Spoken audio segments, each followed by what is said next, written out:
MCQ question करेंगे। कौन कौन से टॉपिक का? एक है हमारे पास MI टाइप, MI और EDM इलेक्ट्रोडायनोमीटर टाइप का, ठीक है। और इसकी अपना थ्योरी है ना वो कंप्लीट कर चुके हैं पहले वाले प्रीवियस लेक्चर्स में, ओके। तो अब question number 1, which type of instrument are also called as transfer type instrument? इनमें से कौन सा इंस्ट्रूमेंट है जिसको ट्रांसफर टाइप का इंस्ट्रूमेंट बोलते हैं? इसको ऑप्शन में दूसरा क्वेश्चन जो बन रहा है, the instrument usually use as transfer instrument के रूप में किस कौन से वाले इंस्ट्रूमेंट है ना उसको ट्रांसफर इंस्ट्रूमेंट के नाम से जानते हैं? इलेक्ट्रोस्टैटिक को, PMMC वाले को, EMMC टाइप को, या मूविंग आयरन? तो इनमें से चारों में से कौन सा इंस्ट्रूमेंट है जिसको ट्रांसफर इंस्ट्रूमेंट बोलते हैं? ये क्वेश्चन आया है अपने पास RRB JEE 2019 में शिफ्ट 3 में ये क्वेश्चन आया हुआ है, प्रीवियस ईयर के पेपर के है, ठीक है। तो इसका आंसर क्या है? जो मैंने थ्योरी पढ़ी उसमें ये चीज़ पढ़ी कि ट्रांसफर टाइप इंस्ट्रूमेंट दो इंस्ट्रूमेंट को बोलते हैं। एक होता है आपके पास EDM वाले को, इलेक्ट्रोडायनोमीटर को, एक बोलते हैं हॉट वायर टाइप को। तो अब हमारे पास यहाँ आंसर कौन सा है? EMMC वाला इलेक्ट्रोडायनोमीटर, ओके। नेक्स्ट क्वेश्चन देखते हैं। अब इसकी थ्योरी भी देखते हैं। द इलेक्ट्रोडायनोमीटर और electromagnetic moving coil EMMC type instrument में be called as transfer instrument, ठीक है। It work for AC and DC, ये दोनों के लिए काम करता है। It can calibrate for one type of supply and use it to different kind of supply without making any correction. और EMMC is called transfer instrument. तो इसमें मेन लाइन यही है कि EMMC टाइप का इंस्ट्रूमेंट है इसको कौन सा बोलते हैं? ट्रांसफर टाइप का इंस्ट्रूमेंट बोलते हैं। ये AC और DC दोनों पे सप्लाई पे वर्क करती है, ओके। हमारा नेक्स्ट क्वेश्चन है, damping provided in moving iron type of instrument is of type. अपने पास जो डैम्पिंग है ना मूविंग आयरन इंस्ट्रूमेंट में, उसमें कौन सी टाइप की होती है? ये स्प्रिंग टाइप की, एयर फ्रिक्शन, ऑयल फ्रिक्शन, या एडी करंट? ये हमारे प्रीवियस ईयर के पेपर्स है ना उनमें क्वेश्चन आए हुए हैं। ये नहीं कि अभी हम इन टॉपिक से क्वेश्चन बना रहे हैं। देखो अपने SSC और RRB दोनों के क्वेश्चन है ना बहुत रिलेटेबल क्वेश्चन होते हैं। तो ये किसमें SSC JEE 2019 में क्वेश्चन आया हुआ है। तो इसका आंसर क्या है? अगर आपने मूविंग आयरन की थ्योरी पढ़ी है तो ये बेसिक, उसमें कंट्रोलिंग कौन सी होती है और इसमें डैम्पिंग। तो दो तो क्वेश्चन बहुत बेसिक में ही डिस्कस हो जाता है डायग्राम में। तो इसमें कौन सा? एयर फ्रिक्शन डैम्पिंग, क्योंकि मूविंग आयरन है उसमें यहाँ पे क्या एक मूवेबल क्या लगाते हैं? आयरन का पीस, जो इसके जो इलेक्ट्रोमैग्नेट है ना इनकी वजह से मूव करता है। तो इसमें कोई ये किस में रखा होता है? एक एयर के अंदर। तो इसमें डैम्पिंग कौन सी अपोज करती है? जो ये जो पॉइंटर के डैम जो वाइब्रेशन होता है ना ऑक्सीलेशंस, उसको डैम्प आउट कौन करता है? Air friction damping, okay. Next one, तो ये वाला क्वेश्चन काफ़ी अच्छा है। MI volt meter read value. MI volt meter होता है ना वो किसको रीड करता है? पीक वैल्यू को, एवरेज वैल्यू को, RMS को, या पीक टू पीक वैल्यू को? तो इसका क्वेश्चन का आंसर देखना कि जो अपने पास MI टाइप वाला AC एंड DC दोनों पे काम करता है, ठीक है। बट इसको अगर AC की फॉर्म में लेंगे हम सिंगल में तो क्या वैल्यू मेजर करता है? ये RMS को ओनली, ठीक है। तो इसका आंसर C। इसको देखते हैं answer. Moving iron instrument are generally use to measure alternating voltage and current. The deflecting torque is proportional to the square of current in the coil। मतलब TD किसके डायरेक्टली प्रोपोर्शनल है? I square के, ठीक है। The instrument read क्या? RMS value को ये read करता है। तो ये याद रखना कि moving iron instrument can measure, क्या मेजर करता है? ओनली AC को, या DC को, या पल्स को, या AC DC बोथ को? ये क्वेश्चन ये वाला क्वेश्चन हमारा आया है RRB JEE 2019 में भी आया हुआ है, SSC JEE 2017 शिफ्ट 1 में भी, शिफ्ट 3 में भी आया हुआ है, और इतनी सारी एग्जाम्स में ये रिपीट हुआ क्वेश्चन है, ठीक है। तो इसका क्या आंसर है? B answer. AC and DC moving iron किस पे वर्क करता है? AC and DC both, okay. अब देखते हैं नेक्स्ट क्वेश्चन। इलेक्ट्रोडायनोमिक इंस्ट्रूमेंट और electrodynamometer is suitable for AC and DC measurement. ये करंट को मेजर करता है ओनली, ये वोल्टेज को करता है, या पावर करता है, या तीनों को मेजर करता है? हमने इसमें इलेक्ट्रोडायनोमीटर में अपन 3 कनेक्शन देखे थे। एक में देखे थे जैसे कि हमारे पास फिक्स कॉइल थी, मूविंग कॉइल थी और लोड, तीनों को सीरीज में कराए तो वो क्या मेजर कर रहा था? करंट को। एक में था इसमें कि ये अपने पास लोड रहा था यहाँ पे, इसके पैरेलल में फिक्स कॉइल और मूविंग कॉइल को कनेक्ट कर रहा है, ये हमारे पास वोल्टेज था। एक था हमारे पास लास्ट, इसमें था कि फिक्स कॉइल को तो अपने पास लोड के साथ में लगाते और इन दोनों के अक्रॉस में क्या लगा रहे हैं अपन? Moving coil. ये अपने पास पावर वाला था। तो ये किसको मेजर करता है? तीनों को, current, voltage and power also. इसका आंसर भी क्वेश्चन ये भी देखते हैं। Electrodynamometer type instrument can be use as ammeter, voltmeter, wattmeter, all type of instrument, okay. अब नेक्स्ट क्वेश्चन देखते हैं यहाँ पे, if the current through the operation coil of moving iron instrument की जो कॉइल है ना, जो कॉइल है उसका करंट को क्या कर रहे हैं, डबल कर रहे हैं। जो मूविंग में क्या करंट डिफ्लेक्शन के डायरेक्टली प्रोपोर्शनल होता है आई स्क्वायर अपने पास करंट। ओके, ये बोल रहा है कि मूविंग आयरन इंस्ट्रूमेंट है ना, इसका जो करंट है ना वो डबल हो गया है। इसका करंट क्या हो गया है, T2 अगर लिखते हैं T1, ये डबल हो गया TI1 के, ठीक है। तो ये इसके डबल होने पर ऑपरेटिंग फोर्स बिकम, अब ऑपरेटिंग फोर्स क्या हो जाएगा, जैसे पहला जो फोर्स था ये I1 मान लेंगे, इसको TD1 बोलेंगे। अब दूसरा हो गया अपने पास TD2 इक्वल टू I1 की जगह यहाँ पे 2I1 लिख देंगे, तो ये हो जाएगा 4I1 का 4I1 का स्क्वायर, ठीक है, 4I1 का स्क्वायर। अब इन दोनों का रेशियो लेंगे, तो इन दोनों का रेशियो लेंगे तो TD2 upon TD1 equal to 4I1 square upon 4 only I1, ये इससे कट गया। तो अपने पास जो TD2 है ना वो I1 के जो TD1 के रेस्पेक्ट में कितने गुना है, 4 गुना, तो 4 टाइम्स हो जाएगा। तो ये क्वेश्चन SSC JEE में आया हुआ क्वेश्चन है ये, तो ये SSC JEE में आया था 2014 में शिफ्ट 1 में। तो इसका आंसर यहाँ पे देखते हैं। देखो ये TD directly proportional to I square, दोनों को निकाला तो कितने टाइम्स है TD2, 4 टाइम्स। ओके, अब नेक्स्ट क्वेश्चन देखते हैं। इसमें क्या बोला है, accuracy of moving coil instrument as compare to moving iron instrument is, मतलब जो अपना PMMC इंस्ट्रूमेंट था ना उसकी एक्यूरेसी को कंपेयर कर रहे हैं किसके, मूविंग आयरन के इंस्ट्रूमेंट से। तो इसमें तो मैंने क्लियर बोला कि इसके अंदर लॉसेस वगैरह बहुत कम होते हैं, इसके टॉर्क टू वेट रेशो ज़्यादा है, सेंसिटिविटी ज़्यादा है, तो इसका जो एक्यूरेसी थी ना इस वाले की, इसकी एज कम्पेयर टू MI की हायर होती है। तो इसका आंसर ए होगा। अब इसका आंसर देखते हैं, moving iron instrument is less accurate as compare to moving coil instrument because the torque to weight ratio of moving coil instrument is high. The moving iron instrument use the air friction damping के लिए, while moving coil instrument use करता है eddy current damping. Moving iron instrument has non uniform scale whereas moving coil instrument has uniform scale. Okay, हमारा next question है, extension of moving iron ammeter range can be done by using. अपने पास ammeter की जो range है ना उसको extend कर रहे हैं। तो अपन ने एक चीज़ देख रही है पहले से कि जो हमारे पास गैल्वेनोमीटर लगा होता है, यहाँ उसके क्रॉस में इसका रेजिस्टेंस लगा होता है जो RM बोलते हैं इसको, ठीक है। अगर अपन को वोल्ट मीटर को बढ़ाना है, मतलब वोल्ट मीटर है तो वोल्टेज को बढ़ाना है, तो ये इसके सीरीज में RSE लगा देंगे। अगर इसमें करंट को बढ़ाना है, एमीटर कर रहे हैं, तो इसके संट में एक लो वैल्यू का अपन क्या लगा रहे हैं, रेजिस्टेंस लगा रहे हैं, ठीक है। तो संट में रेजिस्टेंस लगेगा लो वैल्यू का। तो shunt resistance can be used to extend the range of moving iron type of ammeter because it will reduce the voltage drop that occur due to the instrument internal resistance। तो internal resistance मतलब ये है कि उसमें जो bypass करेंगे ना अपने पास यहाँ से करंट, जो इसमें न जाके इसमें चल जाएगा, तो उसका वोल्टेज ड्रॉप है ना वो लो हो जाएगा, इसकी वजह से इसका रेंज है वो एक्सटेंड हो जाएगी। अब हमारा ये वाला क्वेश्चन है न्यूमेरिकल टाइप का, तो एक बार देखना, अपन इसको दोनों के हिसाब से देखते हैं, MI और PMMC। Current I equal to 6 plus 10 sine 100 pi t plus 20 sine 200 pi t is flowing through series combination. एक सीरीज में कॉम्बिनेशन है किसका, दो इंस्ट्रूमेंट का, PMMC है और एक में क्या है, MI है, ठीक है, दो इंस्ट्रूमेंट है। तो moving coil instrument, the ratio of the two current are registered by moving iron and permanent magnet moving coil में। अब इसमें देखते हैं कि MI और मूविंग इन दोनों का रेशो लेते हैं और उनके करंट का रेशो लेते हैं। तो अपन देखते हैं कि अपन को पता है जो MI टाइप का इंस्ट्रूमेंट है ना वो एवरेज वैल्यू को, RMS वैल्यू को मेजर करता है। किसको करता है, RMS वैल्यू को। और PMMC की ओनली DC को सप्लाई होती है इसमें, और किसको करता है, एवरेज को। एवरेज में मतलब DC वैल्यू, AC को मतलब AC वैल्यू लेते ही नहीं है। तो PMMC के लिए क्या हो जाएगा, I एवरेज इक्वल टू कितना है, ये दोनों ये सब साइन मतलब उसमें है साइनोसॉइडल, मतलब AC वैल्यू है, ओनली DC वैल्यू का है 6, तो इसका एवरेज कितना हो जाएगा, 6 एम्पियर। ओके, नेक्स्ट देखते हैं RMS।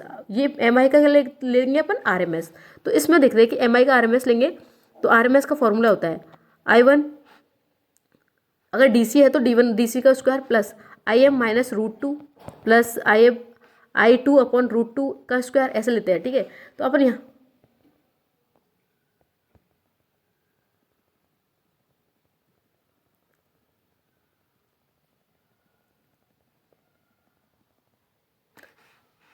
इसका क्या बोलते हैं, RMS क्या निकल जाएगा, अंडर रूट में 6 का स्क्वायर प्लस 10/√2 का स्क्वायर प्लस 20/√2 का स्क्वायर, ठीक है।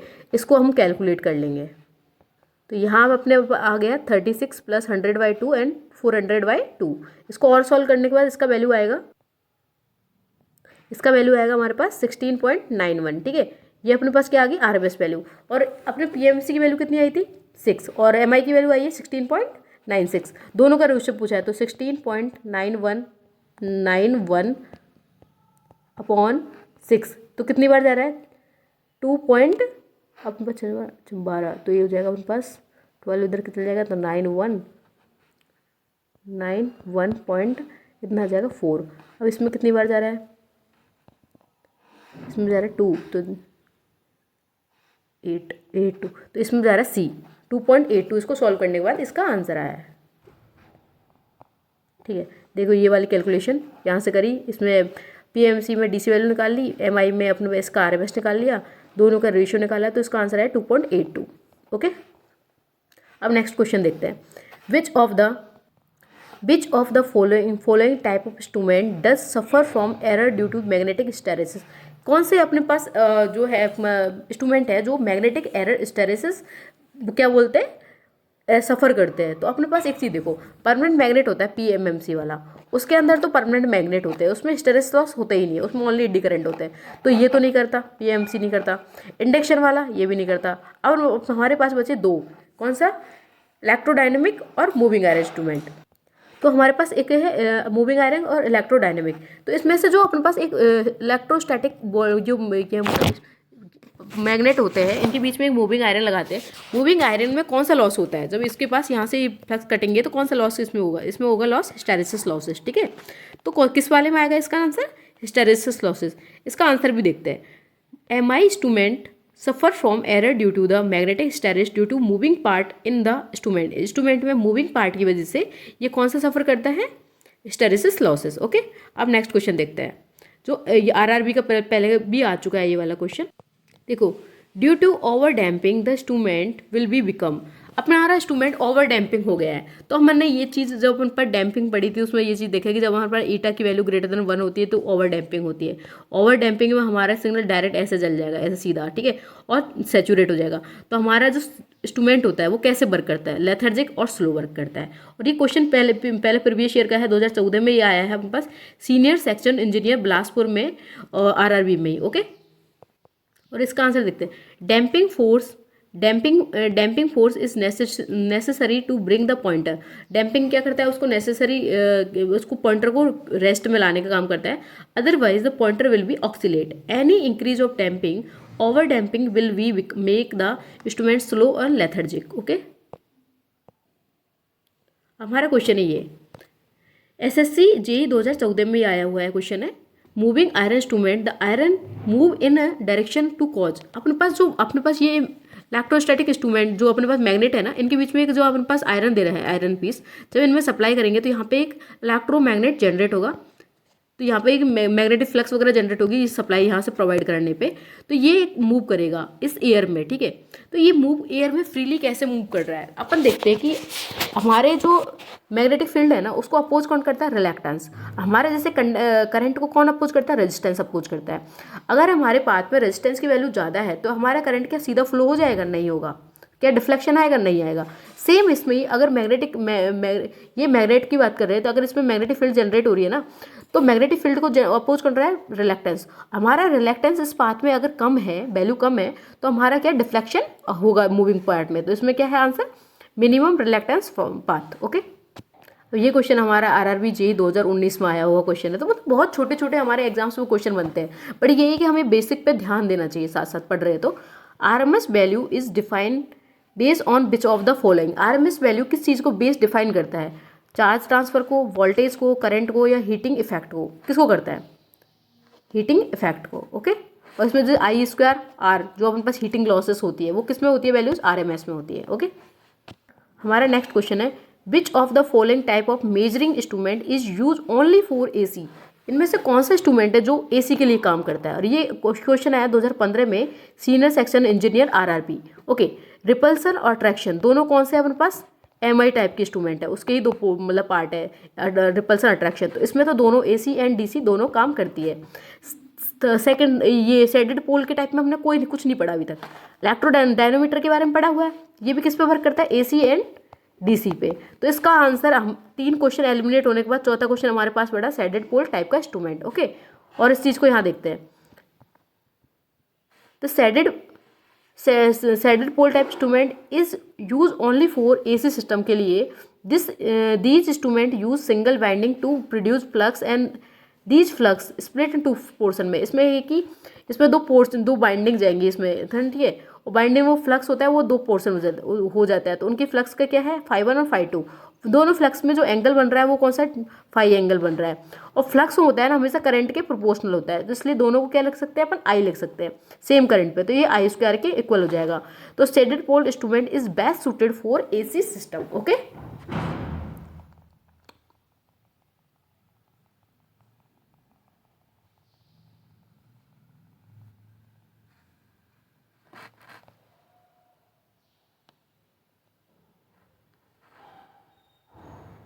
जो चीज़ अभी हम पहले देख भी रहे थे।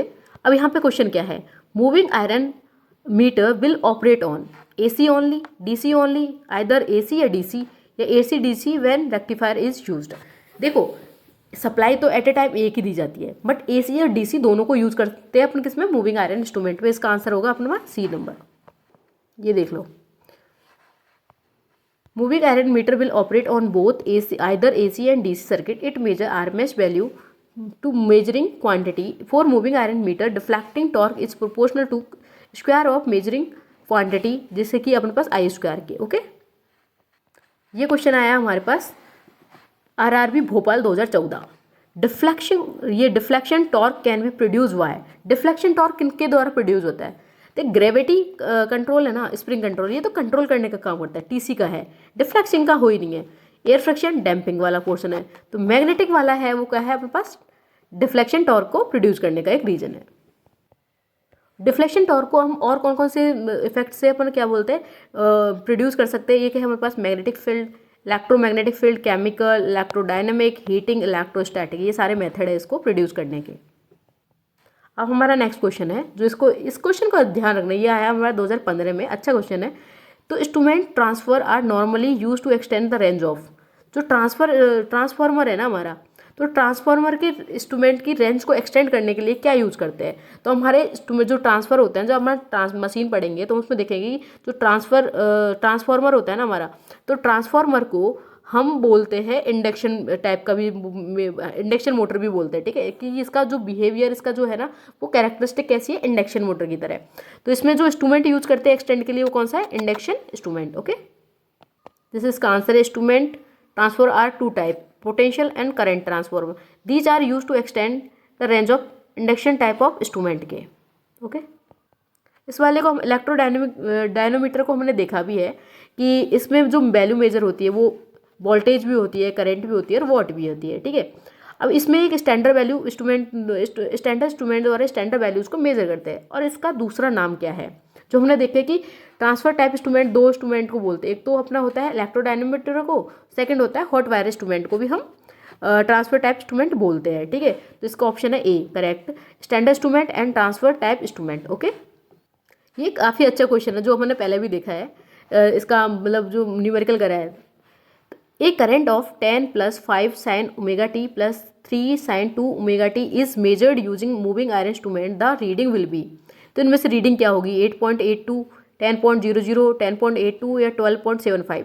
देखो हमको पता है मूविंग आयरन इंस्ट्रूमेंट है ना, तो RMS वैल्यू को मेजर करती है। RMS का फॉर्मूला क्या है, RMS निकालेंगे तो अपन अंडररूट में, अगर अपन पास DC है तो DC का तो स्क्वायर कर देंगे, ठीक है।